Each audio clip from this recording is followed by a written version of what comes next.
Ya, baik, saya akan menjelaskan untuk chapter 1 atau bagian 1 dari tentang basic atau konsep dari metode pengukuran. Untuk pengenalannya, apa itu pengukuran? Pengukuran itu sering kita temui di kehidupan sehari-hari. Contohnya setiap kita ingin membuat sesuatu atau melakukan sesuatu, maka diperlukan hasil dari pengukuran. Nah, pengukuran itu digunakan untuk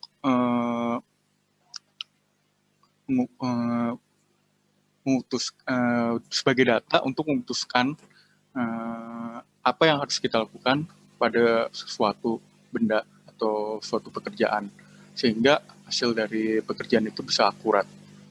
Nah, seringkali dalam pengukuran, kita menggunakan pengukuran itu menggunakan detail yang tidak terlalu detail, tidak terlalu memikirkan detailnya. Itu karena dari pekerjaan atau benda yang kita lakukan, itu sudah ada standar atau ukurannya, seperti patokan ibaratnya. Namun terkadang dalam pengukuran itu diperlukan juga keakuratan data yang dalam pengukuran. Artinya keakuratan data itu bisa mencakup detail dari besaran benda atau objek yang ingin kita lakukan. Kenapa dalam beberapa kasus pengukuran itu harus akurat? Karena dalam berbagai kegiatan, data yang akurat itu bisa menghasilkan hasil pekerjaan yang lebih akurat. Contohnya dalam dunia engineering, perancangan itu memerlukan sebuah pengukuran yang sangat akurat agar dapat menghasilkan suatu konsep atau rancangan yang bisa bekerja sesuai dengan yang diinginkan.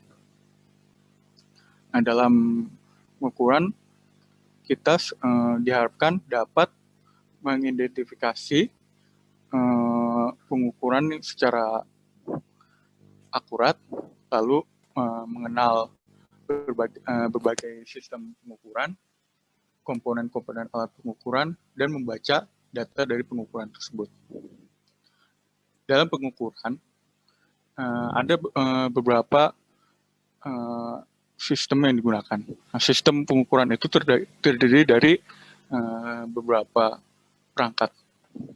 Pertama, perangkat utamanya itu adalah sensor dan transducer. Sensor dan transducer itu berfungsi untuk mengukur dari objek yang dalam pengukuran. Gunanya sensor untuk mengukur suatu benda itu agar kita dapat mengetahui besaran dari objek yang kita ukur tersebut. Lalu setelah sensor dan transducer, ada juga namanya output stage atau keluaran dari alat pengukuran tersebut. Nah, tujuan dari pengukuran itu adalah biar kita bisa mengetahui besaran yang dari ukuran tersebut. Kita sudah mendapatkan data dari sensor dan transducer. Nah, untuk membaca sensor dan transducer itu diperlukan output stage atau keluaran data. Nah, output stage itu, atau keluaran itu digunakan untuk mempermudah kita sebagai pengguna alat ukur untuk membaca data yang telah didapatkan dari sensor tersebut.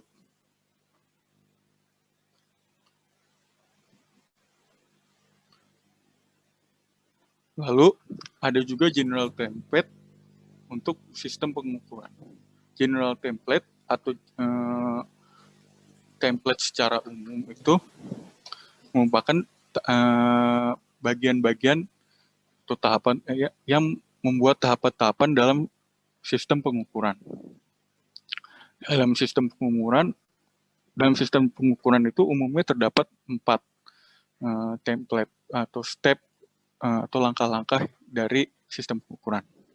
Pertama, ada sensor dan transducer stage. Kedua, ada sinyal dan conditioning stage. Ketiga, ada output stage. Dan 4, ada feedback control stage. Nah, data yang didapat dari sensor stage itu diolah pada stage berikutnya hingga sampai dengan output stage dan juga atau control stage. Nah, dari output stage dan control stage itu, maka operator atau pengguna dari alat pengukur itu bisa menentukan aksi yang akan dilakukan selanjutnya setelah mendapatkan data yang telah didapatkan dari sensor stage-nya itu. Berikutnya ada experimental test plan. Nah, experimental test plan itu berguna untuk menjawab dari pertanyaan-pertanyaan yang diajukan oleh kita yang melakukan pengukuran. Nah, pertanyaan-pertanyaan itu harus mengacu pada pertama parameter design plan. Nah, lalu sistem dan toleransi design plan dan juga data reduction design plan. Yang berikutnya yaitu ada variabel. Variabel sendiri adalah sebuah entitas yang mempengaruhi hasil dari tes itu sendiri. Semua variabel proses yang diketahui harusnya dievaluasi untuk mengetahui segala kemungkinan dan akibat yang mungkin terjadi. Apabila sebuah perubahan pada satu variabel tidak mempengaruhi nilai dari variabel yang lain, maka dua variabel tersebut dianggap independen atau tidak saling mempengaruhi. Sedangkan variabel yang mempengaruhi, maksud saya yang dipengaruhi oleh perubahan oleh satu atau sekian variabel lain diketahui sebagai variabel dependent. Kemudian variabel yang dapat berubah independently atau tidak mempengaruhi yang lain, maka disebut juga sebagai variabel yang independen atau independent variable. Nah, sebuah kontrol atau pengendalian terhadap variabel ini sangatlah penting. Kenapa demikian? Karena variabel yang dikontrol ini dapat mempengaruhi nilai dari pengukuran yang dilakukan.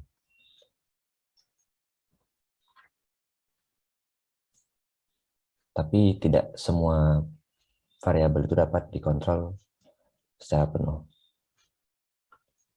Nah, variabel yang tidak bisa atau tidak dapat dikontrol selama pengukuran dilakukan disebut juga variabel asing atau extraneous variable.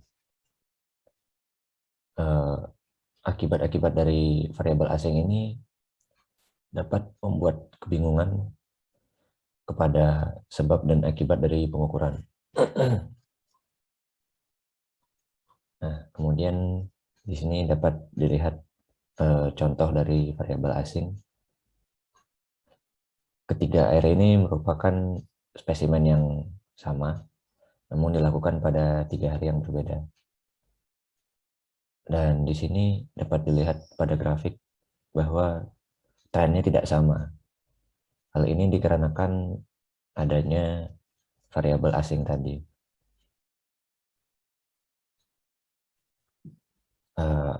Pada grafik ini yang merupakan variabel asing tadi adalah barometric pressure atau tekanan barometrik. Kemudian yang selanjutnya ada parameter. Parameter sendiri yaitu variabel yang berfungsi dalam grup. Nah, contohnya ini seperti misalnya flow rate atau aliran yang didefinisikan sebagai Q diciptakan oleh sebuah kipas yang bergantung pada kecepatan putarnya atau N dan diameternya atau D. Nah, parameter yang dapat dikontrol oleh grup dari 3 variabel ini, Q, N, dan D, dapat ditemukan pada rumus koefisien arus, koefisien aliran dari kipasnya, yaitu C1 sama dengan Q per N dikalikan D pangkat 3. Nah, di sini terdapat 3 variabel itu tadi. Nah, dan yang kemudian kita ada noise dan interference. Noise dan interference ini sangat berkaitan ya dengan variabel asing itu tadi, karena yang dilakukan noise dan interference ini juga membingungkan hasil pengukuran yang telah didapatkan itu tadi. Noise sendiri adalah variasi acak dari nilai yang diukur tadi dan meningkatkan data scatter atau pecahan-pecahan data. Sedangkan interference ini mengubah dari naik turunnya tren atau memunculkan tren yang sebenarnya tidak ingin diukur gitu. Jadi noise dan interference ini sama-sama membingungkan dari hasil pengukuran itu tadi.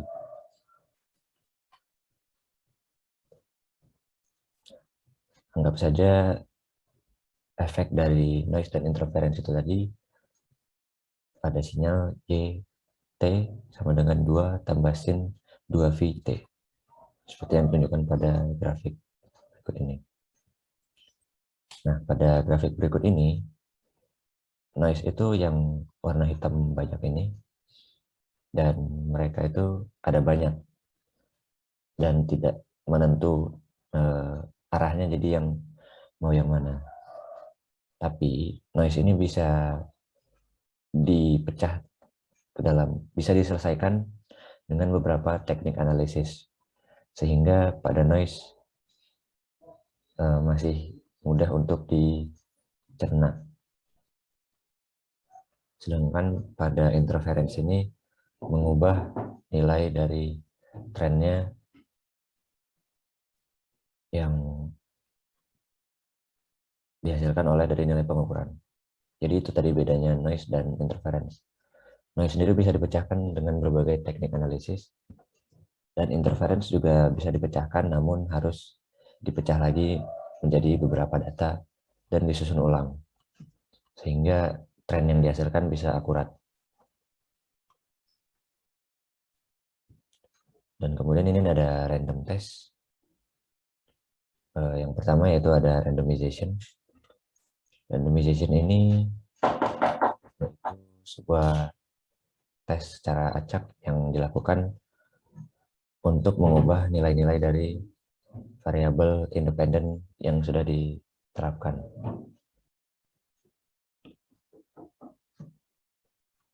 Nah, contohnya itu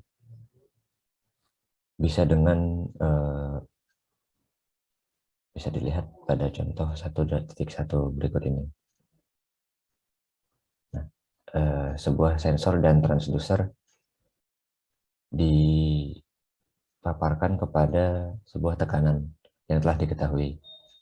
Transducernya diberikan tenaga oleh suplai eksternal, kemudian dikonversi signal yang didapat menjadi sebuah voltase yang diukur oleh voltmeter. Nah, gas yang dipilih yaitu gas yang mematuhi hukum gas mulia. Maksud saya gas ideal, hukum gas ideal. Dengan demikian, perpindahan piston atau X yang dapat mengubah volume dari ruangan dengan mudah berkaitan dengan tekanan ruangan.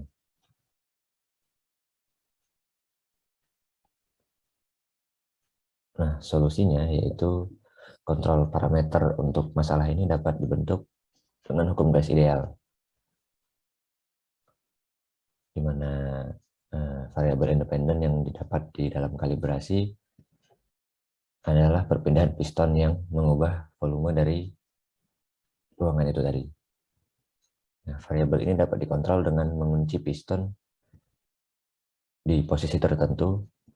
Kemudian pada hukum gas ideal, tekanan gas akan bergantung pada suhu. Dan kemudian suhu akan menjadi variabel yang independen atau tidak saling mempengaruhi. Kemudian dari variabel dependen yang didapat, yaitu ternyata adalah tekanan gas dari ruangan. Ya, sensor dari tekanan ini terpapar oleh tekanan gas, maka demikian tekanan yang dilacak yaitu adalah tekanan dari gas. Berikutnya akan dilanjutkan oleh teman saya.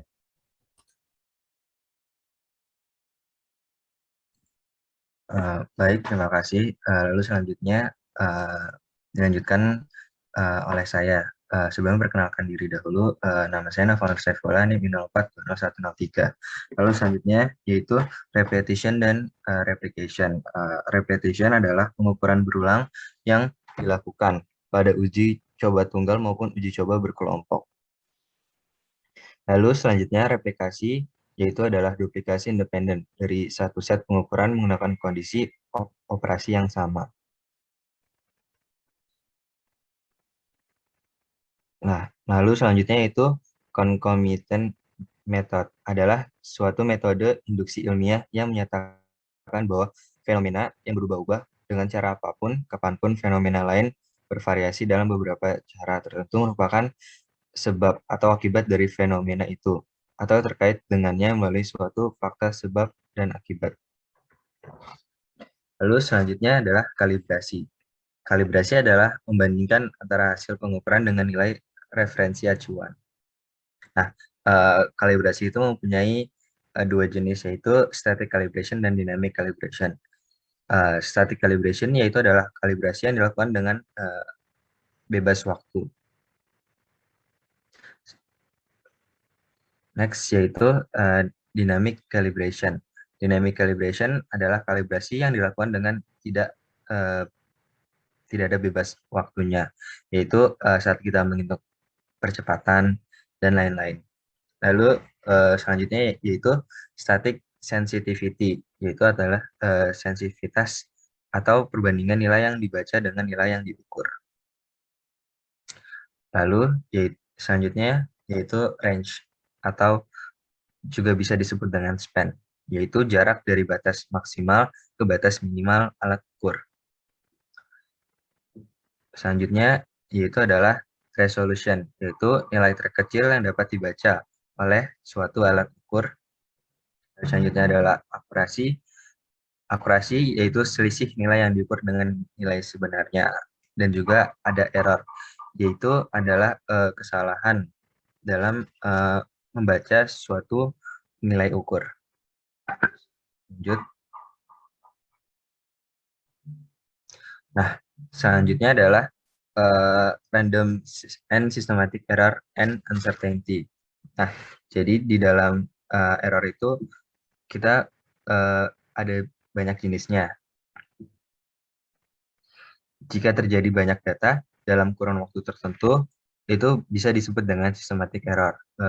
Contohnya adalah ketika kita membaca suatu data dan itu keluar angka, misal angka 26, 27, 28 dalam kurun waktu itu dilakukan 3 kali dengan dengan menghasilkan rata-rata 3 menit, itu disebut dengan systematic error.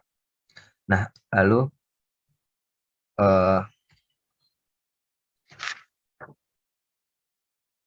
selanjutnya itu jika terjadi kesalahan dalam alat itu, misal alatnya itu menghasilkan nilai error yang jarak rentangnya terlalu jauh, itu disebut dengan random error. Lalu yaitu adalah selanjutnya uncertainty, yaitu cara kita menjelaskan suatu nilai hasil. Next, selanjutnya dilanjutkan oleh Baik, selanjutnya dilanjutkan oleh saya. Perkenalkan, nama saya Muhammad Taufik Mulan Rizky, NIM 042096. Selanjutnya yaitu sequential test atau yang disebut tes berurutan, merupakan variasi berurutan dalam nilai input selama rentang input yang diinginkan. Ini dapat dicapai dengan meningkatkan nilai output atau upscale direction, atau dengan mengurangi input nilai atau downscale direction selama rentang input penuh. Yang kedua itu hysteresis. Tes sekuensial adalah teknologi diagnostik yang efektif untuk mengidentifikasi dan mengukur histeresis kesalahan dalam sistem pengukuran. Kesalahan histeresis mengacu pada perbedaan antara kelas uji sekuensial dan uji sekuensial downscale. Histeresis biasanya dibentuk untuk pengukuran kurva kalibrasi pengukuran sistem dalam histeresis maksimum sebagai persentase tentang output skala penuh. Selanjutnya ada tes acak atau random test. Tes acak merupakan urutan acak dalam nilai input yang diketahui di atas kalibrasi yang dimaksudkan jangkauan. Penerapan input secara acak cenderung mengurangi dampak interferensi itu putus, efek histeresis, dan kesalahan observasi. Ini memastikan bahwa setiap penerapan nilai input adalah independen dari sebelumnya. Dengan demikian, ini mengurangi kesalahan sistematis kalibrasi, mengubahnya menjadi kesalahan acak. Umumnya, variasi acak dalam input akan lebih dekat mensimulasikan yang sebenarnya atau situasi pengukuran. Seperti yang disampaikan pada gambar, dapat diukur dari uji dapat dilihat ukur kalibrasi uji acak statis. Ke bawah lagi. Nah, kesalahan linearitas. Banyak instrumen dirancang untuk mencapai hubungan linear antara input statis yang diterapkan dan nilai keluaran yang ditunjukkan kurva.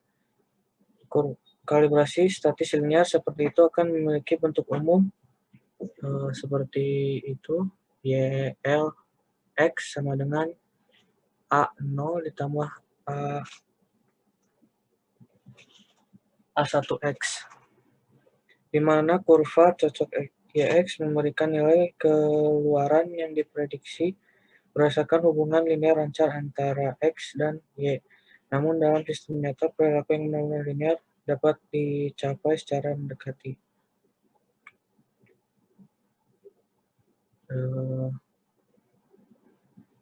Selanjutnya, spesifikasi perangkat pengukuran biasanya memberikan tentang linearitas yang diharapkan dari kurva kalibrasi statis untuk perangkat hubungan antara YXZ dan nilai terukur YX adalah perilaku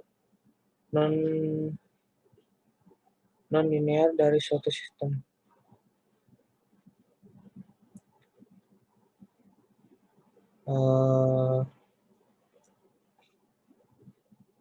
Lalu di mana UZX adalah ukuran kesalahan linearitas yang muncul dalam menggambarkan perilaku sistem yang sebenarnya dengan persamaan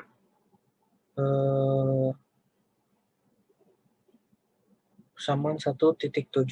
Perilaku tersebut diilustrasikan pada gambar 1.13b, di mana kurva linear telah melalui kumpulan data kalibrasi.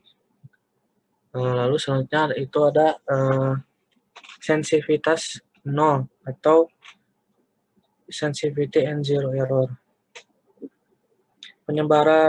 Penyebaran data yang dilakukan selama kalibrasi memengaruhi ketepatan dan memprediksi kemiringan kurva kalibrasi, seperti yang ditunjukkan oleh kurva kalibrasi pada gambar 1.13c, di mana 0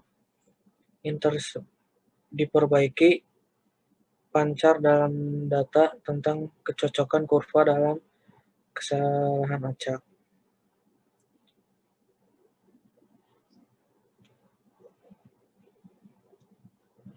Selanjutnya ada instrumen repeatability atau pengulangan instrumen. Kemampuan sistem pengukuran untuk menunjukkan nilai yang sama pada pengulangan tetapi independen penerapan input yang sama memberikan ukuran pengulangan instrumen. Klaim spesifik dari pengulangan didasarkan pada beberapa tes kalibrasi yang dilakukan di dalam lab tertentu di satuan tertentu. Pengulangan seperti yang ditunjukkan pada gambar 1.13e didasarkan pada ukuran statistik dikembangkan di bab 4. Disebut standar deviasi S, ukuran variasi dalam output untuk diberikan memasukkan nilai yang diklaim biasanya dalam hal kesalahan yang diharapkan maksimum sebagai persentase tentang keluaran skala. Selanjutnya ada reproducibility atau reproduksibilitas adalah ketika dilaporkan dalam spesifikasi instrumen mengacu pada kesepakatan dalam hasil yang diperoleh dari tes duplikat yang dilakukan di bawah kondisi serupa penarikan. Seperti halnya pengulangan, ketidakpastian didasarkan pula oleh statistik. Pabrikan klaim reproduktivitas instrumen harus didasarkan pada beberapa tes replikasi yang dilakukan di laboratorium yang berbeda pada suatu unit atau model instrumen. Selanjutnya ada instrumen precision atau presisi instrumen itu ketika dilaporkan dalam spesifikasi instrumen mengacu pada ketidakpastian berdasarkan hasil tes rekatabilitas yang terpisah. Klaim produsen instrumen presisi harus didasarkan pada beberapa tes yang dilakukan pada unit yang berbeda dari yang sama manufaktur, baik dilakukan di lab atau lebih disukai dilakukan di laboratorium yang berbeda. Selanjutnya ada overall instrument error and instrument uncertainty atau kesalahan instrumen, keseluruhan, dan ketidakpastian instrumen. Perkiraan kesalahan instrumen secara keseluruhan dibuat dengan menggabungkan perkiraan semua kesalahan yang diketahui menjadi istilah yang disebut ketidakpastian instrumen. Dihitung dari akar kuadrat dari jumlah kuadrat dari semua nilai ketidakpastian yang diketahui. Untuk kesalahan instrumen keseluruhan ketidakpastian digambarkan UN di sini. Misalnya untuk instrumen yang telah diketahui historis, lingkarti dan kesalahan sensitivitas ketidakpastian instrumen diestimasi dengan UC sama dengan U kuadrat H ditambah U kuadrat L ditambah U kuadrat K di akar setengah. Selanjutnya standar. Ketika sistem pengukuran kalibrasi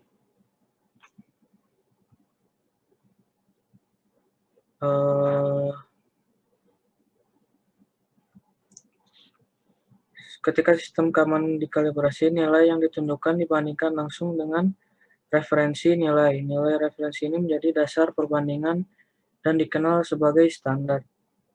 Standar mungkin didasarkan pada output dari peralatan dari objek yang memiliki atribut fisik yang ditentukan untuk digunakan sebagai perbandingan atau teknologi yang diterima dengan baik.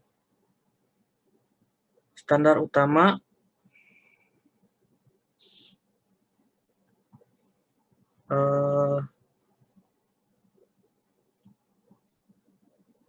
standar utama mendefinisikan variabel fisik yang digunakan untuk menggambarkan beberapa aspek dari sistem fisika.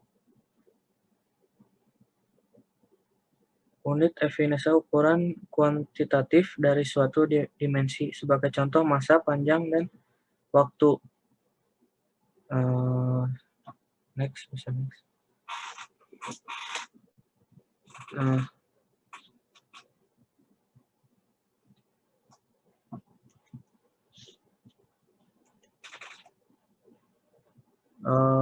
untuk dimensi massa ditentukan oleh kilogram. Awalnya satuan kilogram didefinisikan dengan massa atau liter air pada suhu kamar. Tapi hari ini setara namun lebih konsisten, definisi mendefinisikan kilogram persis sebagai massa batang silinder platinum iridium tertentu. Selanjutnya itu waktu dan frekuensi. Dimensi waktu ditentukan oleh satuan detik. Satuan detik didefinisikan sebagai waktu berlaku selama 9,192,63. Periode radiasi dipancarkan antara dua tingkat eksitasi dari keadaan dasar cesium. Terlepas dari definisi yang tepatnya, tidak bisa ini primer ini standar dapat direproduksi secara andal di laboratorium yang dilengkapi secara memandai di seluruh dunia untuk ketidakpastian dalam dua bagian dalam 10 telikon atau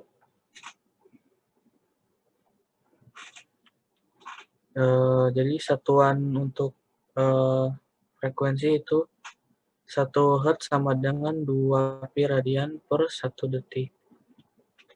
Untuk panjang yang digunakan adalah meter.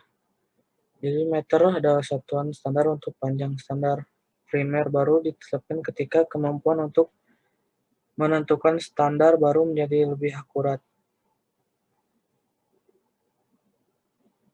Untuk satuan sistem 1P inci dan satuan terikat kaki diturunkan persis dari 1 kaki sama dengan 0,3048 meter dan 1 inci sama dengan 0,054. Lalu untuk suhu yang digunakan itu adalah Kelvin atau K, adalah satuan suhu untuk termodinamika dan merupakan pecahan 1/273,16 dari suhu termodinamika titik triple air. Selanjutnya next. Measure of substance itu adalah ukuran zat. Satuan besar suatu zat ditentukan oleh mol. Satuan mol adalah jumlah zat dari suhu sistem mengandung entitas elemen sebanyak atom dalam 0,012 kg dari karbon 12. Dan intensitas cahaya atau luminous intensity. Intensitas cahaya ditemukan oleh kandela. Satu kandela adalah intensitas cahaya dalam suatu arah dari sumber yang memancarkan radiasi monokromatik dengan frekuensi 5,40 dikali 10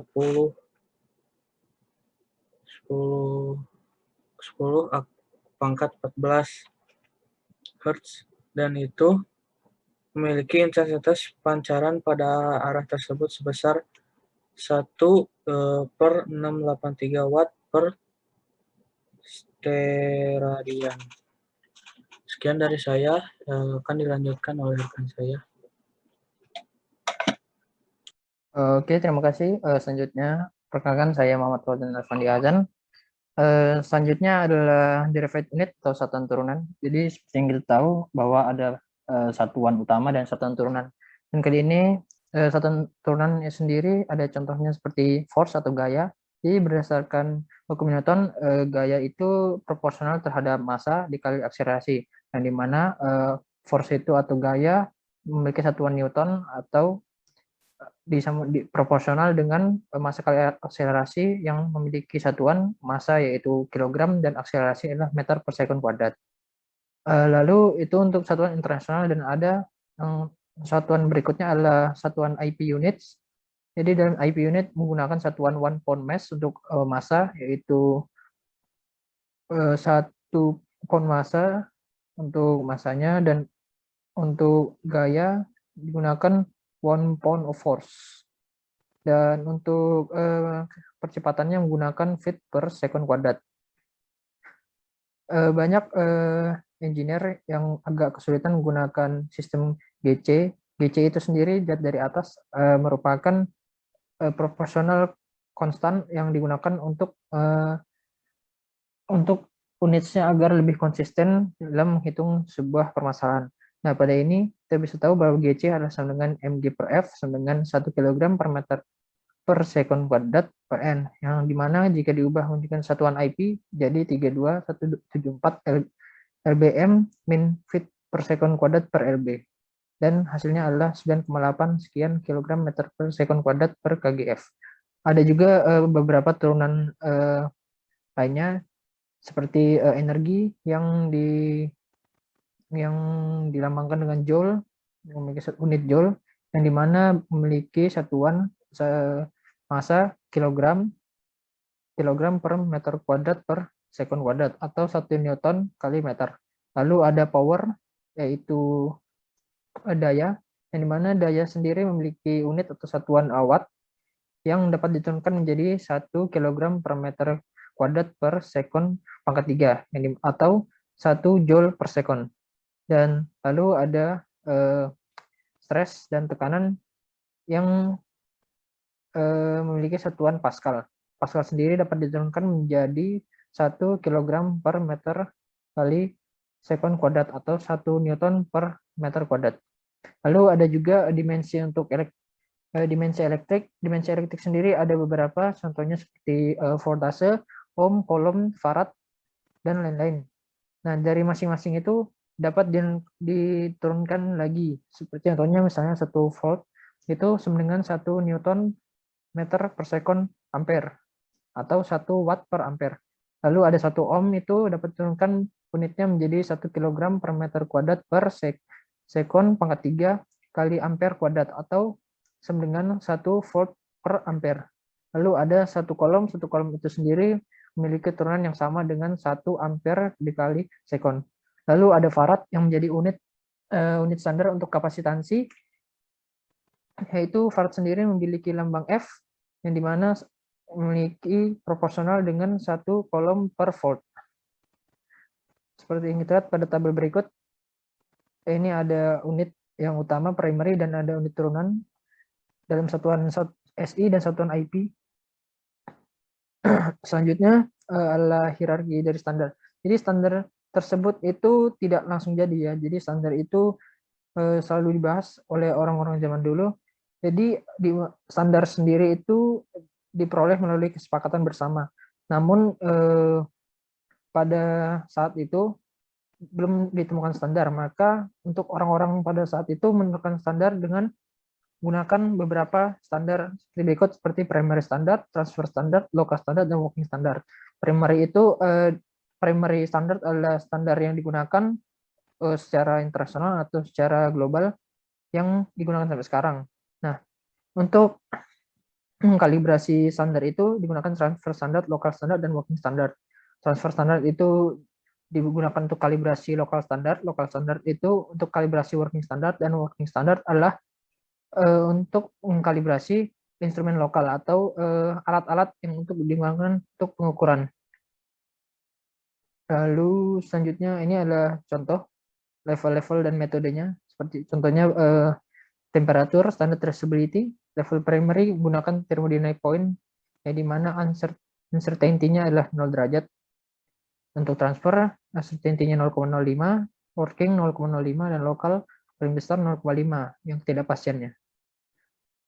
Lalu ini ada tes standar dan codes. Jadi standar itu, tes standar dan codes itu adalah beberapa kode yang ada pada dokumen yang bisa digunakan untuk mengevaluasi alat-alat yang ada. Contohnya ada ASME Power Test Code 19,5, lalu ada ASTM, ada F558, script88. Oke, lalu selanjutnya adalah presenting data, menyajikan data. Data tersebut disajikan dalam beberapa format, seperti rectangular coordinate format, yang formatnya itu disajikan dalam bentuk koordinat rectangular atau koordinat berupa kotak. Lalu ada semilog coordinate format, ada full log coordinate format, dan significant digit. Significant digit adalah angka yang ditemukan sebelum decimal point pada angka yang diberikan. Jadi angka yang mendekati angka 0 itu tidak signifikan. Seperti 42,0 yang dimana nolnya itu tidak signifikan sehingga tidak perlu dituliskan.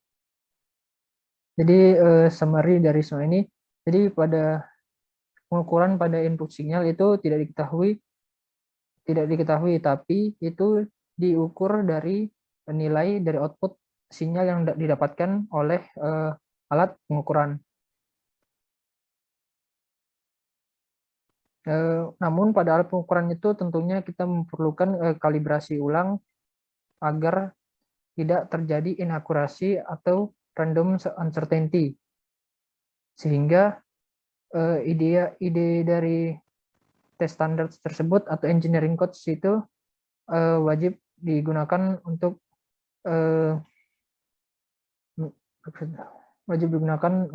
mengukur sebuah nilai.